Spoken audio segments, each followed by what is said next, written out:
नमस्कार दोस्तों, I know काफी टाइम से वीडियो नहीं आ पा रही थी, लेकिन अब रेगुलर आएगी क्योंकि बहुत सारी चीजों में फंस गया था। लेकिन मैं जानता हूं कि इस चैनल को मैंने इसीलिए बनाया ताकि आपको पॉलिटिकल ओपिनियंस दे सकूं, जियो पॉलिटिक्स के बारे में समझा सकूं और एजुकेशन दे सकूं। लेकिन कुछ कारणों से वीडियो नहीं आ पाई, लेकिन आने वाले टाइम पे इस पर रेगुलर वीडियो आएंगे। तो जितने भी नए लोग देख रहे हो सब्सक्राइब कर लो, ठीक है।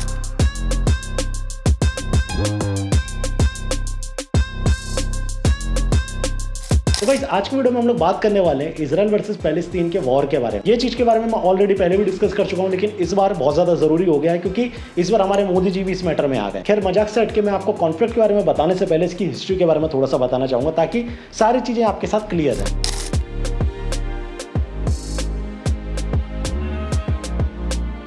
इजराइल के जो मैक्सिमम लोग हैं वो फॉलो करते हैं ज्यूइश धर्म को, और ज्यूइश लोगों की सबसे ज्यादा होली सिटी है जेरूसलम। और जितनी भी लड़ाइयां आज की डेट में हो रही हैं वो इस सिटी को लेके ही हो रही हैं, क्योंकि 1000 बीसी के आसपास रोमन एम्पायर आया, जिन लोगों ने ये क्लेम किया कि ये जो होली सिटी है जेरूसलम वो क्रिश्चियंस की है। और उस टाइम की जो क्रिश्चियन कम्युनिटी थी वो ज्यूइश से काफी ज्यादा नफरत करती थी, और इसीलिए वो ज्यूइश के ऊपर बार बार अटैक करती थी और जेरूसलम को हथियाना चाहती थी। ये वॉर चलता रहा और काफी सारे ज्यूइश की इसमें जान जाती गई। फिर आता है वो समय जब तुर्की इनके ऊपर कब्जा कर लेता है, और तुर्की के कब्जा करने का रीजन क्या रहता है? मुस्लिम्स का ऐसा मानना है कि उनके जो प्रॉफिट है वो एक दिन के लिए जेरूसलम आए थे, और इसी के चलते वो इस सिटी को होली सिटी मानते हैं। अब यहाँ पे क्या हो गया, तीन धर्म के लोग एक सिटी को होली सिटी मानते हैं, और तीनों में यही लड़ाई है कि वो उनकी है, उनकी है, उनकी है। अब एक बहुत प्यारा पॉइंट इसमें बताना चाहूंगा जिसके बारे में बहुत कम लोगों को पता होगा। जब इजरायलियों के ऊपर अटैक हो रहे थे, उनके ऊपर आक्रांताओं द्वारा अटैक किए जा रहे थे, उस वक्त पे बहुत सारे इजरायली ज्यूइश इंडिया आना शुरू हुए। जब वो यहाँ आके सेटल होना शुरू हुए तो यहाँ के राजा हिंदू किंग, जिनका नाम था सिर्फ पीरामल, उन्होंने ज्यूइश को सहारा दिया। उन्होंने बोला कि तुम यहाँ आके आराम से रहो, फ्री में रहो, और तुम्हें जिस भी तरीके की मदद चाहिए होगी इंडिया तुम्हारी हेल्प करेगा, हम तुम्हारी हेल्प करेंगे। तो इससे आपको समझ में आ रहा होगा कि इजरायली के ऊपर किस तरीके का अत्याचार हुआ होगा, और अगर उस समय के राजा उनके साथ खड़े थे तो इस समय के राजा उनके साथ क्यों नहीं खड़े होंगे। ये बहुत बेसिक चीज है जो आपको समझ में आ गई हो। मैं आज आपको सिर्फ ये समझाना चाहूंगा कि वॉर की कंडीशन क्यों बनी, कौन लोग हैं जो पैलेस्तीन को सपोर्ट कर रहे हैं और वो कौन लोग हैं जो इजराइल को सपोर्ट कर रहे हैं। देखो, हिस्ट्री के हिसाब से वर्ल्ड वॉर 1 के टाइम इजराइल ने ब्रिटेन के साथ एक एग्रीमेंट साइन किया, जिसमें उन्होंने ब्रिटेन को बोला कि हम आपको पैसे देंगे वर्ल्ड वॉर 1 के लिए, और अगर आप लोग जीतते हैं तो इजराइल को आप एक सेपरेट कंट्री डिक्लेयर कर देंगे। अब इसराइलियों ने ब्रिटेन को ही क्यों अप्रोच किया या उनके साथ क्यों एग्रीमेंट किया, क्योंकि वर्ल्ड वॉर में तो और भी देश थे। तो इसका रीजन ब्रिटेन में उस टाइम पे जो अगेंस्ट में खड़ा हुआ था वो कौन खड़ा हुआ था? टर्की। और टर्की का ही उस वक्त पे इजराइल में राज चल रहा था, और इसी कारण से इजराइल ने ब्रिटेन को सपोर्ट किया। और आफ्टर द वॉर ब्रिटेन ने इजराइल को एक फ्री कंट्री नहीं बनाया, बल्कि छोटे छोटे पार्ट्स में डिवाइड कर दिया। और जो ब्रिटेन का कब्जे वाला हिस्सा था उसमें उन्होंने बोल दिया कि भैया जितने भी इजरायली हैं वो आके यहाँ पे रह सकते हैं। अब अगर आप इसमें लॉजिकली समझना चाहें तो आप समझ सकते हैं कि किसने किसको धोखा दिया, और वाकई में ये कंट्री किसकी थी, और वाकई में ये कंट्री किसको मिलनी चाहिए थी वर्ल्ड वॉर 1 के बाद। अब इसके बाद आता है 1900 का समय, जब जर्मनी में एंटी ज्यूइश मूवमेंट शुरू हो गया और काफी सारे ज्यूइश को मारा गया, जिसके जो दुनिया भर के ज्यूइश थे वो कहां पे आ गए? वापस अपनी कंट्री में। और उनकी कंट्री कौन सी थी? इजराइल। तो जैसे जैसे इजराइल में ज्यूइश की पॉपुलेशन बढ़ना शुरू हुई, वैसे वहां पे शुरू होगा कॉन्फ्लिक्ट, किसके बीच? पैलेस्तीनी मुस्लिम्स के बीच और इजरायलियों के बीच, इजरायली ज्यूइश के बीच, जिसको देख के ब्रिटेन भी थोड़ा सा पीछे हट गया और उसने बोला कि भैया अब इस चीज का फैसला करेगा यूएन। यूएन ने क्या करा? 1948 में इस जगह को दो लोगों में डिवाइड कर दिया। पहला हिस्सा दे दिया पैलेस्तीनियों को और दूसरा हिस्सा दे दिया इजरायली यानी कि ज्यूइश को। अब जैसे ये बंटवारा हुआ उसके बाद इससे ऑफेंड हो गई बहुत सारी अरब कंट्रीज, जिसमें सबसे स्पेशल कौन था? ईरान,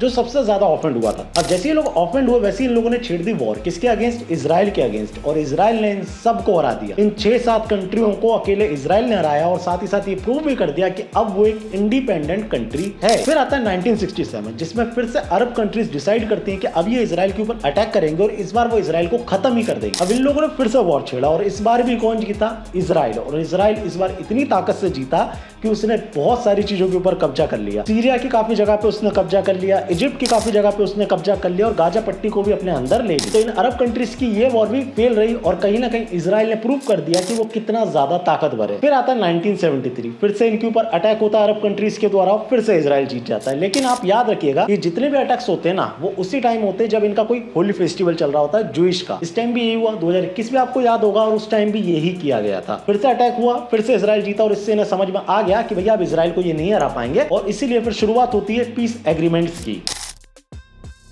1979 में इजराइल और इजिप्ट के बीच एक पीस एग्रीमेंट साइन होता है, और जिसके बाद इजराइल बहुत सारी जगहों को छोड़ देता है कि भैया ले जाओ, कोई दिक्कत कोई परेशानी नहीं। इसी तरीके के बहुत सारे पीस एग्रीमेंट साइन होने लगे थे, और 1990 से लेकर 2000 के बीच कई सारे एग्रीमेंट साइन हुए। इन पीस एग्रीमेंट्स में से एक एग्रीमेंट था जो इजराइल और पैलेस्तीन के बीच हुआ था, जिसमें दोनों ने एक दूसरे की आर्मी को अप्रिशिएट किया था, और ये पीस एग्रीमेंट काफी ज्यादा अच्छा था और भलाई के लिए था उन लोगों के लिए जो इन दोनों कंट्रीज में रह रहे थे। 1995 में ऑस्लो अकॉर्ड 2 साइन होता है, जिसमें इजराइल पीस एग्रीमेंट फिर से साइन करता है और बोलता है कि हम 6 सिटीज और 450 से ज्यादा टाउन छोड़ देंगे। फिर उसके बाद आता है 2005, जब इजराइल पीस के लिए, सिर्फ पीस के लिए गाजा पट्टी को भी छोड़ देता है और वो पैलेस्तीन को दे दिया जाता है। ये चीज इजराइल क्यों कर रहा था? पीस के लिए। ये बात आपको समझ आ ही रही होगी अब तक। फिर पीस चल ही रहा था, उसी बीच एंट्री होती है हमास की। 2006 में ये ऑर्गेनाइजेशन आती है और ये पैलेस्तीन की रेडिकलाइज इस्लामिक ऑर्गेनाइजेशन है जो वहां पे इलेक्शन जीतती है गाजा पट्टी में और उसके बाद फिर से अटैक करना शुरू कर देती है इजराइल के ऊपर। 2014 में इस हमास ने, इसी ऑर्गेनाइजेशन ने टीनेजर इजरायली जो बच्चे थे उनका लाइव मर्डर किया और 3000 से ज्यादा रॉकेट दागे किसके ऊपर? इजराइल के ऊपर। और 2015 आते आते इन लोगों ने यह भी बोल दिया कि भैया ऑस्लो को करो रद्द, हमें तुम्हारे साथ कोई पीस नहीं चाहिए। इन लोगों ने पीस एग्रीमेंट्स को तोड़ा और एक तरीके से एक छोटी वॉर को डिक्लेयर भी कर दिया। इसके बाद इजराइल और पैलेस्टीन के बीच बहुत सारे कॉन्फ्लिक्ट हुए और इन कॉन्फ्लिक्ट का मेन रीजन कौन था?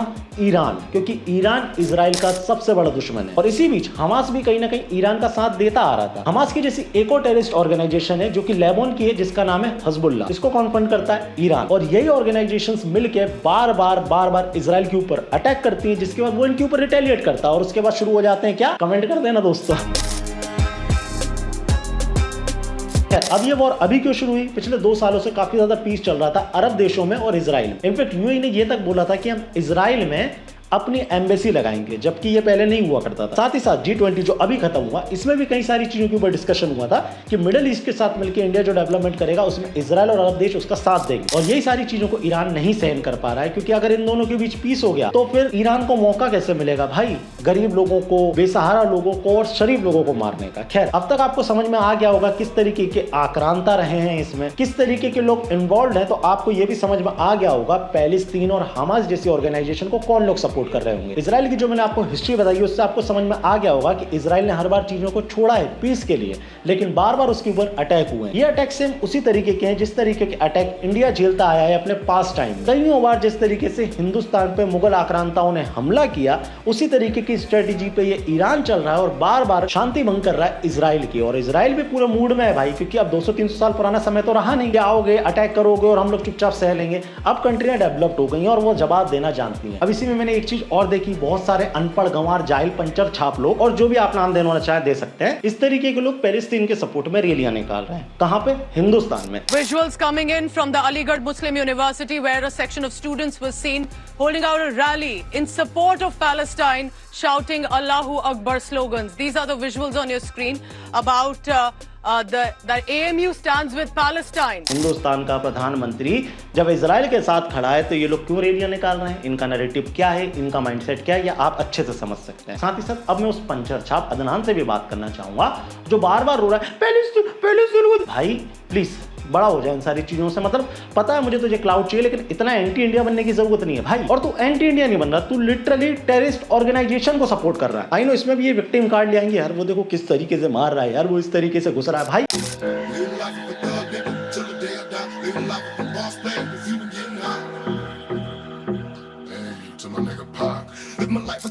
वॉर किसने शुरू करी है? सीरियसली मतलब तुम वॉर में भी एथिक्स ढूंढोगे क्या? नहीं यार भाई, इसको मत मार, उसको मत मार। भाई वॉर में दुश्मन भी नहीं देखता और जो आदमी लड़ रहा होता है ना वो भी नहीं देखता। अगर इन केस भगवान न करे कल को हमारे किसी पड़ोसी से भी हमारी लड़ाई होती है, पड़ोसी देश की मैं बात कर रहा हूं, तो वॉर में ये सारी चीजें नहीं देखी जाएंगी कि हमको किस तरीके से मिसाइल फेंकना है, किस चीज के ऊपर फेंकना है। लेकिन नहीं, जब आप अटैक करोगे तो भैया सामने वाला रिटेलिएट करेगा। अब उससे लड़ने जाओ ना जिसकी ताकत ना हो। इजराइल में है ताकत तो वो पेल रहा है। माय डियर अदनान, मैं सच बता रहा हूं, तुम ये सोच रहे हो इससे तुम्हें क्लाउड मिल जाएगा। नफरत हो रही है लोगों को। सबकी विचारधारा वैसी नहीं होती जैसी तुम्हारी है। तो भाई मत करो ऐसे काम, गली गली जूते खाओगे, जेल अलग से जाओगे। खैर तुम्हारा तो पास में एक्सपीरियंस भी अच्छा है जेल को लेके। हालांकि अब जितने भी लोग पैलेस्टीन के लिए रोना कर रहे हैं ना, उनको आपको इस वीडियो की लिंक भेजनी है ताकि उन्हें समझ में आए कि क्या सच्चाई है। होप्स मैंने बहुत सारी चीजों को कवर कर लिया और सारी चीजें आपको बहुत अच्छे से एक्सप्लेन भी कर दी हैं। अगर वीडियो पसंद आई, वीडियो को लाइक करना है, शेयर करना है, कमेंट करके मुझे अपना ओपिनियन देना है। साथ ही साथ सम्राट गौर चैनल को थोड़ा सा एक्टिव रहने के लिए बेल आइकन को जरूर दबा दें। आने वाले टाइम पे इस पे कंटिन्यू वीडियोस आती रहेंगी। मिलते हैं नेक्स्ट वीडियो में। जय श्री राम।